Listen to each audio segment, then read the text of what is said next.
The shortage of fertiliser in Karnataka has had tragic consequences. Farmers protested violently on finding that there just wasn't enough fertilisers to go around, leading to the death of a man in Haveri.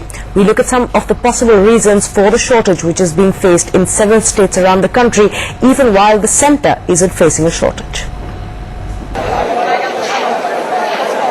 Shortage of fertiliser was the trigger for violence that left a man dead and several injured. So why isn't there enough fertiliser available? One reason could be the early onset of the monsoon. This led to early sowing of seeds at a time when fertiliser stocks were not yet in place at distribution centres. More irrigation sees more land under cultivation and more fertiliser required, particularly for cash crops. The issue has, of course, turned political.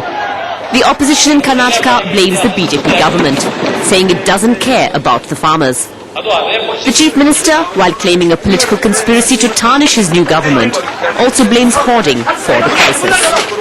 ರಸಗೊಬ್ಬರದ ಕೊರತೆ ಆಗ್ತಾ ಇದೆ ಅಂತ ಗೊತ್ತಾಗಿರೋದ್ರಿಂದ ನಮ್ಮ ರೈತರು ತಮ್ಮ ಮುಂದಿನ ಭವಿಷ್ಯದ ಚಿಂತನೆ ಮಾಡಿಕೊಂಡು ಹಣ ಇರಲಿ ಇಲ್ಲದೆ ಇರಲಿ ಸ್ವಲ್ಪ ಗೊಬ್ಬರವನ್ನ ತಮ್ಮ ಮನೆಯಲ್ಲಿ ಇಟ್ಕೊಳ್ಳದೆ ಇದ್ರೆ ಮುಂದಿನ ಬದುಕಿಗೆ ಕಷ್ಟ ಆಗುವಂತ ನೋವು ಅವರನ್ನು ಕಾಡಿಸಿ ಸಾಲ ಸೋಲ ಮಾಡಿ ಹೆಚ್ಚು ಗೊಬ್ಬರವನ್ನು ಪಡೆಯುವಂತ ಪ್ರಯತ್ನ ಮಾಡ್ತಾ ಇದ್ದಾರೆ. ಮೂರನೇದು, ಬ್ಲಾಕ್ ಮಾರ್ಕೆಟ್ ಅಲ್ಲಿ ಬಹಳ ದೊಡ್ಡ ಪ್ರಮಾಣದಲ್ಲಿ ವ್ಯಾಪಾರಸ್ಥರು ಮತ್ತೆ ಇದರ ದುರುಪಯೋಗವನ್ನು ಮಾಡಿಕೊಳ್ಳುವಂತ ಪ್ರಯತ್ನ ಮಾಡಿದ್ದಾರೆ. States allege that the centre has not paid the required subsidy to fertiliser manufacturers, who may then not supply fertiliser to government outlets until they receive their dues. The centre denies this, even saying that there is no shortage of fertiliser. The Minister of Fertilizers assures us that there is no shortage. Adequate fertilizers are available, are being provided, and state chief ministers have been sensitized to this fact, and states must also cooperate to ensure that there are no movement bottlenecks. Fertiliser is now being sent to the districts where protests were held.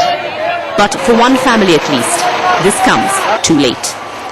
With Rati Ramdas in Haveri and Shweta Rajpal Kohli in New Delhi, Maya Sharma for NDTV.